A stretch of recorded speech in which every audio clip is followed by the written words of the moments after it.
Hello friends, आज हम लोग डिस्कस करने वाले हैं कुछ बेसिक क्वेश्चन जो कि पाइपिंग रिलेटेड है। सो ये अगर आप पाइपिंग में काम करते हो या फिर करना चाहते हो as a like a fresher हो या एक्सपीरियंस हो, तो आपके भी किसी भी इंटरव्यू में ये सब सवाल पूछे जाते हैं, जो कि बेसिक नॉलेज के लिए मैंने ये वीडियो बनाया है। तो अगर आपको अच्छा लगे तो प्लीज़ कंप्लीट देखिए और सब्सक्राइब कीजिए मेरे चैनल को। सो आज हम लोग जस्ट डिस्कस करेंगे कुछ बेसिक सवाल का, जो कि बेसिकली पूछा ही जाता है। सो सबसे पहले हम लोग देखते हैं कोड क्या होता है। ग्रुप ऑफ जनरल रूल्स और systematic procedure for design, fabrication, installation and inspection prepared by such a manner by adopted by illegal jurisdiction meant into law। और स्टैंडर्ड होता है document prepared by a professional group और committee which are believed to be good and proper engineering practice in which contains mandatory requirements the user are responsible for correct application of the same। so standard होता है जो हम लोग एक document, एक group और committee होता है जो कि एक बनाता है डॉक्यूमेंटेशन कि आपको ये सब चीज़ें फॉलो करना है। किसी भी हाल में मैंडेटरी होता है कि अगर आप जैसे कि वेसल्स बनाते हैं या जो भी बनाते हैं, तो उसका एक होता है कि ये इतना थिकनेस का ही आप बना सकते हो, क्योंकि उससे कम होगा तो फिर वो फटने का डर रहता है या डैमेज होने का डर होता है। तो ये कोड एंड स्टैंडर्ड एक बेसिक चीज़ होता है जो कि पाइपिंग में यूज होता है।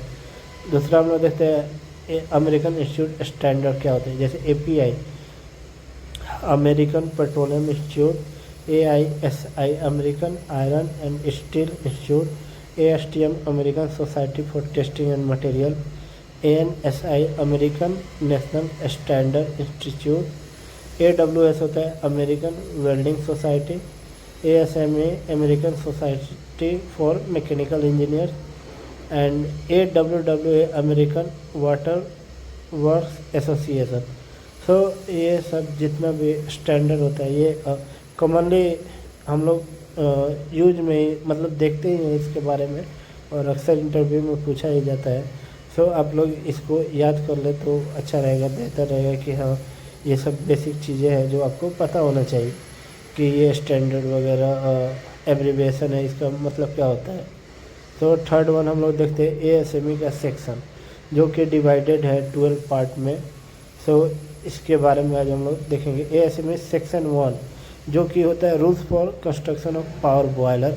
पावर बॉयलर का कंस्ट्रक्शन का जो भी है प्रोसीजर वो सेक्शन 1 में है। सेक्शन 2 मटेरियल, और इसको कैटेगराइज किया गया है 4 पार्ट में।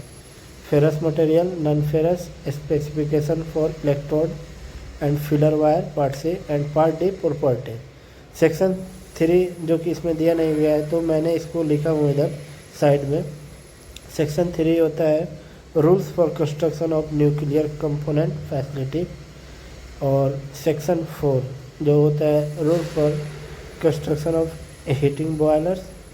Section 5 for non destructive examination NDT का जैसे 5 प्रोसीजर होता है DPT, RT, UT, MPT and visual testing. तो जितना भी NDT का जो भी प्रोसीजर, एक्सेप्टेंस क्राइटेरिया जो भी हम लोग फॉलो करते हैं, जैसे DPT करते हैं तो उसमें एक्सेप्टेंस क्राइटेरिया होता है जो कि ASME सेक्शन 8 में उसका दिया गया है, मैंडेटरी अपेंडिक्स 8। तो ये सब UT वगैरह जो भी करते हैं वो सब NDT का ही एक पार्ट है जो कि ASME सेक्शन 5 में अवेलेबल है। ASME सेक्शन से recommend rules for care and operation of heating boiler. ASME section 7 recommended guideline for care of power boiler. ASME section 8 rules for construction of pressure vessel. ASME section 9 welding brazing qualification. So हम लोग welder का जो भी qualification test लेते हैं, WQT वगैरह जो भी बनाते हैं, वो सारा का सारा प्रोसीजर ASME सेक्शन 9 में अवेलेबल है, तो हम लोग देख सकते हैं। और ASME सेक्शन 10 जो कि कंस्ट्रक्शन ऑफ FRP टैंक होता है फाइबर रेंफोर्स प्लास्टिक। जो कि कंस्ट्रक्शन होता है प्रेशर वेसल्स का, और ASME section 11 rules for inspection of nuclear power plant. So ये सारा ASME का सेक्शन है जो कि हम लोग इसमें इसका डिस्कस किया गया है इसके बारे में कि हम लोग कैसे इसको हम लोग करते हैं, या प्रोसीजर क्या है, कंस्ट्रक्शन या मैन्युफैक्चरिंग का क्या क्या रूल्स एंड रेगुलेशन है। तो ये सब इसमें हम लोग देखते हैं।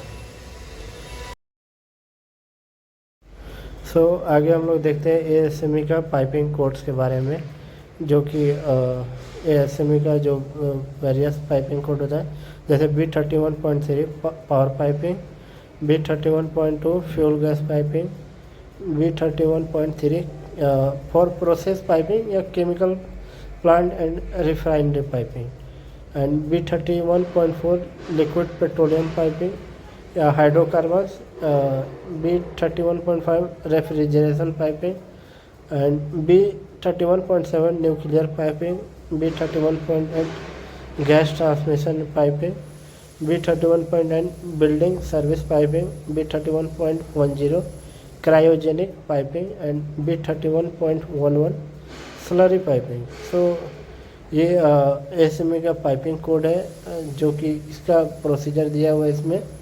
सो हम लोग देख सकते हैं।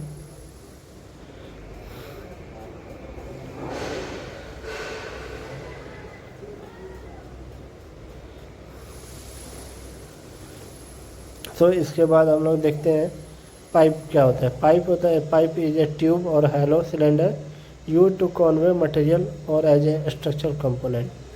सो इसके बारे में जस्ट हम लोग देखते हैं इधर।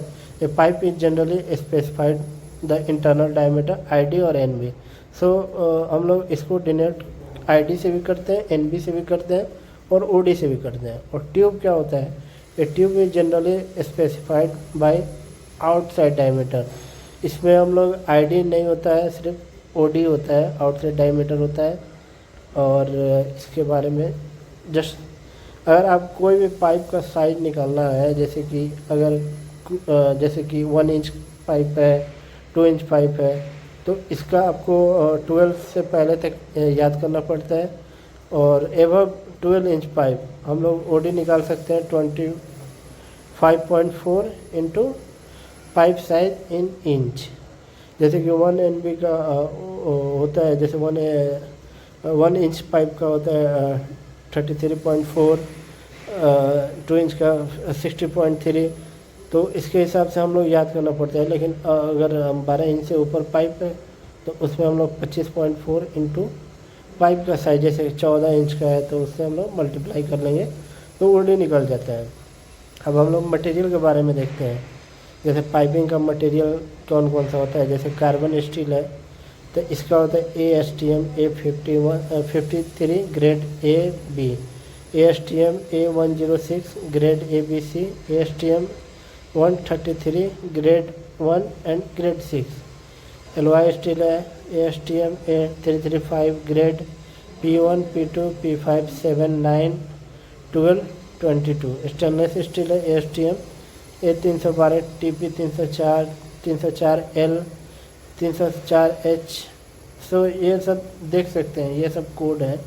निकल स्टील का ASTM A333 grade 3 to grade 8। Piping का कोड क्या होता है, जैसे कि कार्बन स्टील है तो इसका होता है ASME, और प्लेन एंड है तो ASME B36.10।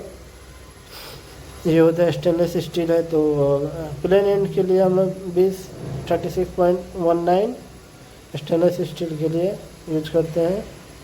और अगर